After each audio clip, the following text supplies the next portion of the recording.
Donald Trump veut faire des affaires. Et apparemment, il veut beaucoup moins positionner des militaires. J'ai lu sur les réseaux sociaux africains certaines critiques formulées d'ailleurs contre les dirigeants de l'Alliance des États du Sahel au motif que ceux-ci seraient bien imprudents d'accepter de faire des affaires avec l'Amérique de Donald Trump. Puisque, dans tous les cas, l'Amérique est une grande puissance impérialiste. Faire des affaires avec elle ne va pas sans danger et ce serait une imprudence de la part des dirigeants de l'AES de renouer des relations commerciales, économiques avec les États-Unis dans ces conditions.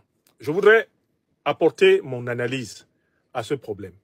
D'abord, premièrement, je voudrais rappeler à tous qu'à la tête des États-Unis, le président Donald Trump n'a pas renoncé à une doctrine qui est transversale à tous les dirigeants américains. C'est l'idée que l'Amérique doit être la première puissance du monde. Cette idée est connectée à l'idéologie américaine de la Manifest Destiny, la destinée manifeste. Selon cette idéologie, qui est fortement répandue dans l'élite politique des États-Unis, les États-Unis sont une nation qui a été voulue par Dieu comme une nation qui doit diriger le monde. Et il ne faut pas penser que les dirigeants ouest-africains, les panafricanistes révolutionnaires qui exercent le pouvoir ne le savent pas. Ils le savent. Ça, c'est le premier point. Il y a un deuxième point qui est important. La puissance économique des États-Unis, et toute grande puissance est toujours assise sur la puissance militaire. La puissance économique est conditionnée par la puissance militaire. Et la puissance militaire conditionne à son tour la puissance économique. Le dollar que vous voyez, le dollar est conditionné par les plus de 800 bases militaires américaines qu'il y a dans le monde. Si les États-Unis ne disposaient pas de plus de 800 bases militaires américaines, ils n'auraient pas la monnaie encore la plus influente pour un certain temps du monde, le dollar. Donc, en fait, la masse monétaire américaine est crédibilisée par les richesses des autres pays du monde, grâce à l'influence militaire américaine. Si vous faites une carte des guerres américaines dans le monde, vous vous rendrez compte que ces guerres ont été essentiellement menées contre des pays qui refusaient la suprématie du dollar. Je rappelle ces choses élémentaires pour que les Africains sachent que bien naïf est celui qui pense que Donald Trump, président des États-Unis, va renoncer à l'influence militaire comme condition de la suprématie économique. Il n'y renoncera pas. Et je vous donne un exemple factuel qui se déroule actuellement. Pourquoi Donald Trump, président des États-Unis, a-t-il envoyé des navires de guerre au large du Venezuela? C'est parce que le Venezuela ne veut pas vendre son pétrole sous la suprématie du dollar américain. Voilà un exemple concret. Si Donald Trump a envoyé ses navires de guerre là-bas, c'est pour menacer Maduro et lui dire, si le pétrole vénézuélien n'est pas pétrodollar, je vais te faire la guerre. Donc voilà qui est M. Trump. Il n'est pas différent de ce point de vue des autres présidents américains.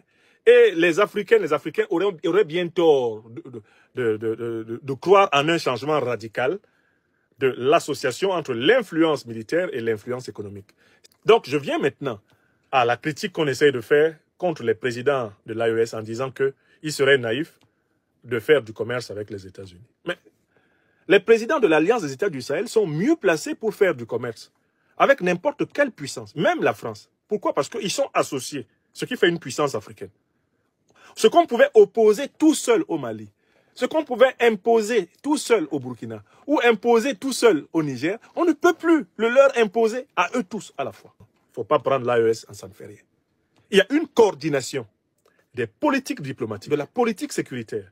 Il y a une coordination de la politique économique de l'AES. L'AES avance en puissance. Elle négocie en puissance. Ce qui est un avantage dans la négociation avec quelqu'un comme Trump, c'est que tu ne viennes pas uniquement comme Mali, uniquement comme Burkina ou uniquement comme Niger, mais que vous veniez comme confédération de l'AES. Donald Trump respecte les rapports de force. Quand il a affaire à quelqu'un qui s'organise pour être fort, Donald Trump reconnaît ça. Parce que c'est la loi du droit international. Donc, ils sont en train de réunir les conditions de la capacité négociante. Ça, c'est la première raison. Deuxième argument, en faveur des politiques de l'AES. Mais les présidents Goïta, Tchani et Traoré n'ont jamais dit qu'ils ne voulaient pas commercer avec ceux qui sont intéressés par ce qui intéresse les Africains. Nous-mêmes, nous n'avons jamais dit cela. Nous n'avons jamais dit cela. Nous n'avons jamais dit que la souveraineté consiste à ne pas commercer avec tel ou tel pays. La souveraineté consiste à commercer avec tout pays qui respecte nos intérêts vitaux, qui respecte notre souveraineté et qui va respecter notre liberté de choix.